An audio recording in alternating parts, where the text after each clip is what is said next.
What's happening right now on I-90 at the Snoqualmie Pass is groundbreaking.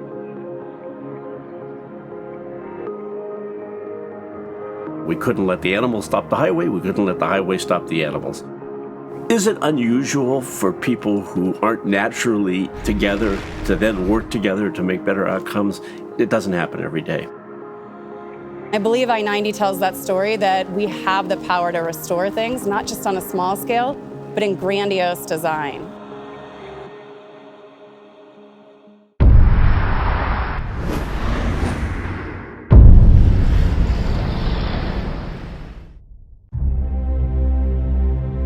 Wildlife in the Cascades are always on the move. If we prevent them from moving, we're blocking their ability to find food, to find places to live, to find new mates.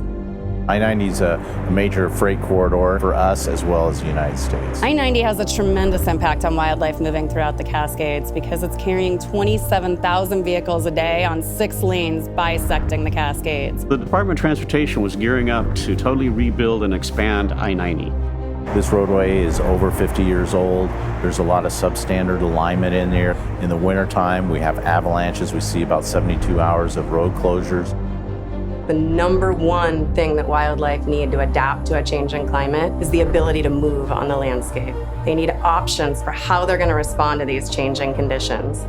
When we brought the idea of building wildlife overpasses in this project, the response from the engineers was pretty much, we do highways, we don't do wildlife. There was tension. There was tension between the conventional way of doing a highway and how this highway might actually fit in that very special environment. We in the environmental community were poised to fight this project because it was going to make it not better for wildlife, but actually worse for wildlife. That needed to change.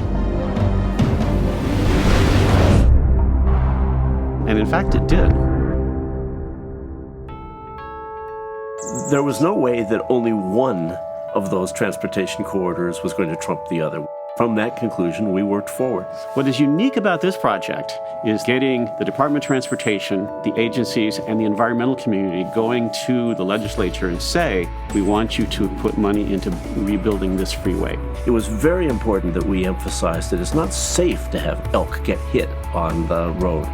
That's not a problem just for the elk, that's for the people that die in the car crash. This is the only freeway project that we have ever gone to Olympia and supported. It's been a long road. Sometimes it's been a bumpy road, but in the end, I think we've got a great project that everyone's, when they stand back, is proud of. Well, we're already seeing wildlife use 3 of the underpasses that have been constructed on I-90, and what we expect to see over time is even more dynamic.